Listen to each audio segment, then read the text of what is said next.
Assalamualaikum warahmatullahi wabarakatuh. Salam sejahtera untuk kita semua.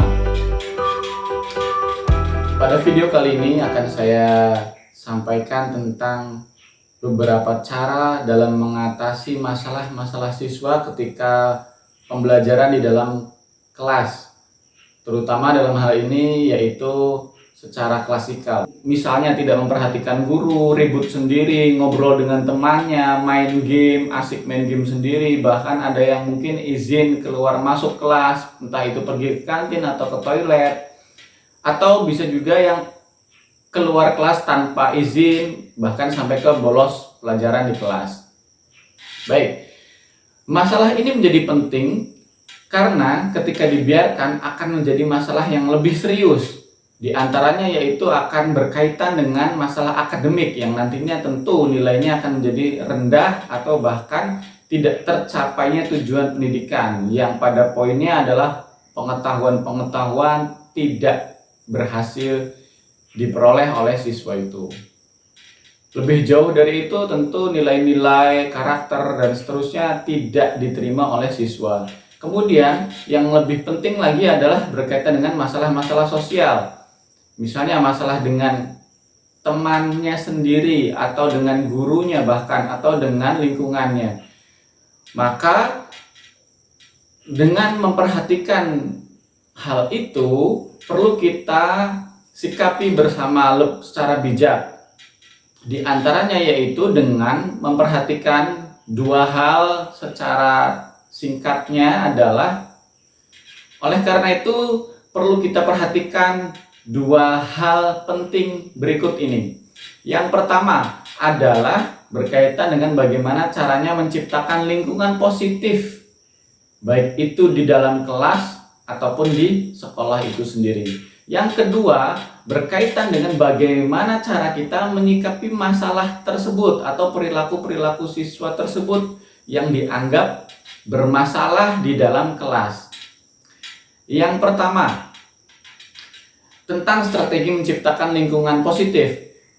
Di sini ada 3 poin atau ada 3 cara yang dapat dilakukan oleh guru. Yang pertama adalah dengan menggunakan gaya otoritatif, yaitu guru berlaku otoritatif pada siswanya dalam kelas, terutama misalnya dalam hal ini adalah berkaitan dengan tata tertib kelas. Misalnya dengan menjelaskan aturan dan regulasi kelas serta menentukan standar perilaku di dalam kelas dengan mempertimbangkan masukan dari siswa. Misalnya dengan membuat kesepakatan bersama ketika di dalam kelas tidak boleh main HP atau tidak boleh mengaktifkan HP dan seterusnya. Yang kedua yaitu mengajarkan, mempertahankan aturan dan prosedur. Yang diantaranya yaitu aturan tersebut fokus pada ekspektasi atau spesifik atau standar perilaku. Contohnya misalnya ketika di dalam kelas harus saling menghargai orang lain. Sedangkan aturan yang spesifik misalnya dilarang mengunyah permen karet di dalam kelas. Sedangkan prosedur adalah ekspektasi tentang perilaku umum yang bisanya berlaku atau diterapkan pada aktivitas spesifik dan diarahkan untuk mencapai suatu tujuan. Biasanya prosedur ini digunakan dalam penyelesaian tugas, pengumpulan PR, memulai kelas dan seterusnya. Yang ketiga yaitu dengan cara mengajak murid untuk bekerja sama dengan cara saling menjalin hubungan positif antar teman, mengajak murid untuk berbagi dan mengembangkan tanggung jawab, memberi penguatan dan perilaku yang tepat. Jadi di sini guru memberikan kesempatan yang sama pada semua siswa dalam menjalin hubungan positif serta memberikan tanggung jawab yang sama juga dengan cara kesepakatan-kesepakatan yang sudah dibuat di aturan yang di awal sudah ditentukan. Itu 3 poin penting dalam menciptakan lingkungan positif. Yang kedua berkaitan dengan strategi mengatasi masalah siswa di kelas yang dianggap ini harus berikan perhatian yang khusus atau perhatian yang lebih. Ada dua cara dalam mengatasi masalah siswa di dalam kelas, terutama dalam pembelajaran klasikal. Di antaranya yaitu dengan menggunakan strategi intervensi minor dan intervensi moderat. Ada dua cara dalam menghadapi perilaku siswa yang dianggap masalah, yaitu dengan cara intervensi minor dan intervensi moderat atau mayor. Yang pertama, intervensi minor, beberapa perilakunya diantaranya yang pertama, intervensi minor.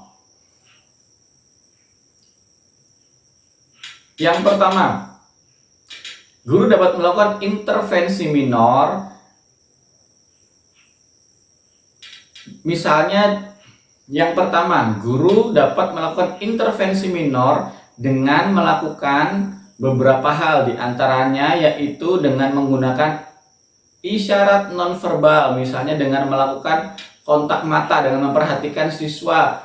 Kita secara fokus memperhatikan siswa tersebut dan memberikan beberapa isyarat, misalnya dengan menggelengkan kepala, memberikan isyarat untuk diam, ataupun melarang untuk stop, dan lain-lain. Yang berikutnya yaitu dengan meneruskan kegiatan atau meneruskan lanjutan aktivitas belajar. Artinya tidak perlu menegur atau mengoreksi siswa tersebut, kita tetap lanjutkan pembelajarannya. Yang ketiga, dengan cara mendekati siswa tersebut. Ketika siswa bertindak dianggap bermasalah atau menyimpang, seperti bicara dengan temannya sebangku sampai bikin ribut, maka kita cukup dekati ke siswa tersebut dan kita tunggu sampai dia diam.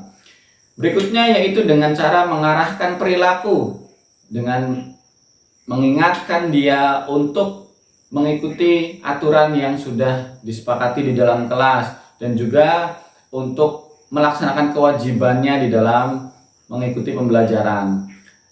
Berikutnya yaitu dengan cara memberikan instruksi yang diperlukan dan pantau perkembangannya dan pastikan dia dapat menyelesaikannya.